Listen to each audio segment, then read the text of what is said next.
Le langage comme miroir intérieur. Le langage que tu utilises n'est pas anodin. Il est la trace sonore de tes peurs, la sculpture verbale de tes blessures, et parfois le reflet exact de tes croyances les plus enfouies. Lorsque tu parles, ce n'est pas seulement toi qui t'exprimes, mais tout ce que tu as vécu qui s'articule.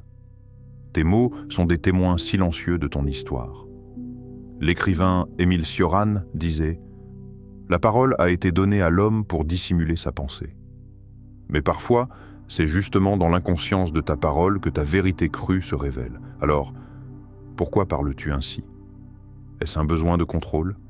Un mécanisme de défense? Ou l'appel désespéré à être enfin entendu? Tu ne t'en souviens peut-être pas clairement, mais ton esprit, lui, n'a rien oublié. Assis dans un coin, sans bruit, tu absorbais tout. La manière dont ton père parlait quand il était en colère. Le ton de ta mère quand elle demandait pardon sans le dire. Les silences entre les phrases, plus lourds parfois que les cris eux-mêmes. Chaque mot, chaque intonation, chaque soupir a déposé en toi une empreinte invisible. Tu ne savais pas encore écrire, mais ton cerveau enregistrait déjà une grammaire affective. Quand il faut se taire, comment détourner une vérité, pourquoi éviter certaines questions. Ce langage-là, tu ne l'as pas choisi, tu l'as hérité. Peut-être as-tu grandi dans une maison où l'on ne disait jamais « je t'aime », mais où on veillait à ce que tu ne manques de rien. Alors tu as appris à confondre l'amour avec la présence et à croire que les mots tendres sont inutiles. Peut-être, au contraire, on t'a couvert de mots doux, mais sans jamais t'écouter vraiment.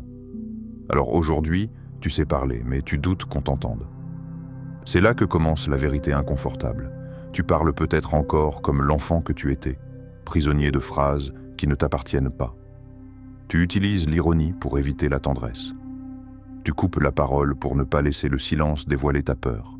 Tu dis « ça va », alors que ton cœur hurle l'inverse. Les blessures d'enfance parlent encore dans les silences des adultes. Et quand tu ouvres la bouche, il est possible que ce ne soit pas ta voix, mais celle de ta mère fatiguée, de ton père trop dur, d'un professeur humiliant. Tu reproduis des patterns, des intonations, même des expressions qui ne sont pas tiennes. Mais alors, où es-tu toi dans tout ça? Quelles sont les phrases que tu répètes sans réfléchir? Celles qui te rassurent ou te limitent? Quand tu dis « je ne suis pas fait pour ça », est-ce vraiment ta pensée ou celle qu'on t'a imposée un jour? Tu parles. Oui. Mais jusqu'à quel point as-tu appris à t'écouter? Il y a des vérités que tu n'as jamais dites à voix haute, parce qu'elles brûleraient les murs autour de toi. Alors, tu les as déguisées, en phrases polies, en sourires bien placés, en « je vais bien » prononcé avec la gorge serrée. Tu es devenu un artisan du masque linguistique. Ceux qui parlent trop fort, souvent, ont un silence plus profond à l'intérieur. Le langage devient alors un miroir déformé. Tu penses dialoguer, mais tu projettes. Tu crois expliquer, mais tu t'imposes. Et dans cette posture, l'intimité devient presque impossible.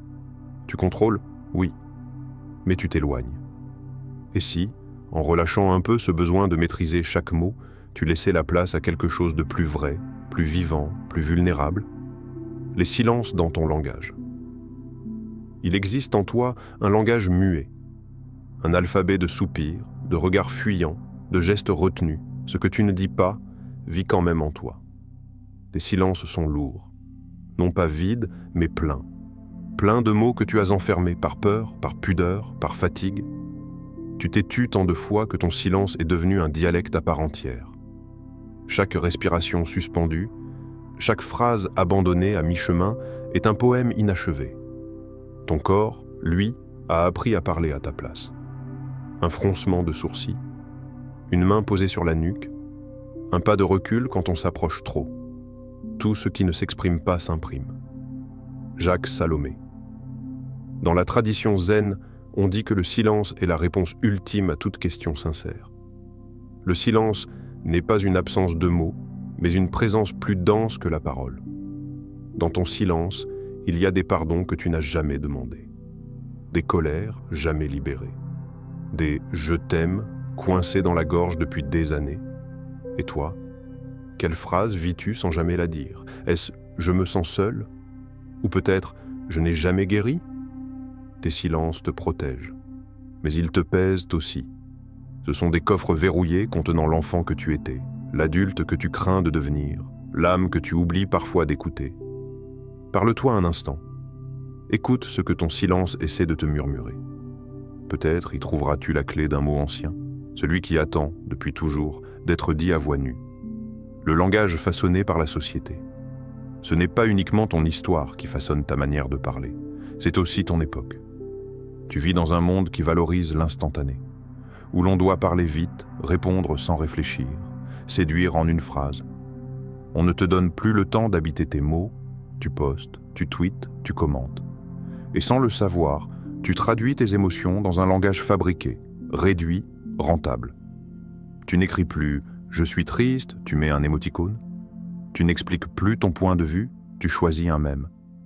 Ce n'est pas que tu ne ressens plus, c'est que tu n'as plus le droit de prendre ton temps pour le dire. Nous ne pensons plus. Nous réagissons avec des mots prémâchés. Slavoj Žižek. Le langage social est devenu un miroir déformant. Il te pousse à parler comme les autres pour ne pas être exclu. Il te pousse à simplifier ton intérieur pour le rendre consommable. Tu utilises des expressions populaires, des phrases tendances. Mais toi, où es-tu dans tout ça? Es-tu devenu un algorithme humain? Es-tu encore capable de dire « je ne sais pas » quand tout autour de toi crie des certitudes? Es-tu encore capable d'écouter sans réagir immédiatement? Ce que tu dis est influencé par ce que tu crois devoir dire. Mais ta vérité, la vraie, a-t-elle encore sa place dans ce théâtre social? Es-tu encore capable de te surprendre toi-même avec des mots qui ne sont pas des copies? Et si, au lieu de parler pour être accepté, tu retrouvais la langue de ton intériorité, celle que le monde ne t'a pas apprise, mais que tu as oubliée à force de te conformer? Il vient un moment où tu ne peux plus continuer à parler comme on t'a appris. Un moment où tu sens, au fond de toi, que chaque mot que tu prononces doit venir de ta source et non d'un moule. Un moment où tu as soif de vérité. La tienne. Pas celle qu'on t'a dictée, pas celle que tu répètes pour être aimé, mais celle qui brûle à l'intérieur depuis toujours.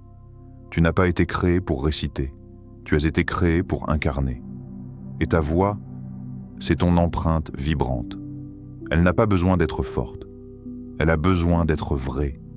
Tu peux réapprendre à parler, à ton rythme, sans pression, sans obligation d'être compris parfaitement. Tu peux dire « je ne sais pas », tu peux dire « j'ai peur », tu peux dire « j'ai besoin de toi ». Et dans cette fragilité, il y a une puissance que rien d'extérieur ne peut égaler. Parce que lorsque tu parles depuis l'authenticité, tu deviens une force douce mais inébranlable. Ta voix est ta signature invisible. Elle dit au monde « j'existe ». Et si ta voix tremble, c'est bon signe. Cela veut dire qu'elle vient d'un endroit vivant, d'un lieu en toi que tu n'as pas encore formaté, d'un cœur encore intact. Le monde n'a pas besoin de mots parfaits, il a besoin de voix vraies, de vérités fragiles, d'êtres qui osent se dire. Reprends possession de ta parole. Ne laisse plus les autres écrire ton scénario. Tu es l'auteur, le narrateur, le témoin, le souffle. Et toi, quelle est cette phrase que tu n'as encore jamais osé prononcer? Celle que ton âme te murmure dans les silences? Celle que tu voudrais laisser derrière toi comme une empreinte, une prière, une libération? Ce n'est pas trop tard. C'est maintenant. Chaque mot que tu prononces est un fragment de ton histoire. Et si tu écoutes vraiment, tu verras que ce n'est pas seulement ta bouche qui parle, mais ton cœur, ton passé, tes douleurs, tes élans de vie et parfois ton silence. Ce n'est pas un hasard si tu parles comme tu le fais. C'est une trace, une empreinte vivante de qui tu es ou de qui tu as dû devenir pour survivre. Mais aujourd'hui, tu as le droit de choisir. Le droit de réécrire ta voix.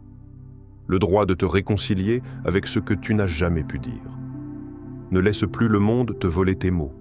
Ne laisse plus la peur t'enseigner la langue du silence ou du mensonge. Parle comme un être humain éveillé et non comme un esprit conditionné. Car ta parole est sacrée. Et si cette vidéo t'a touché, alors n'hésite pas à t'abonner à notre chaîne. Chaque semaine, nous plongeons encore plus profondément dans l'âme humaine, les pensées oubliées des philosophes et les clés de la transformation intérieure. Active la cloche. Laisse un like si tu as ressenti quelque chose et surtout, Partage ton expérience en commentaire. Que révèle ta façon de parler, de toi? Écris-le ci-dessous. Tu n'es pas seul dans cette quête.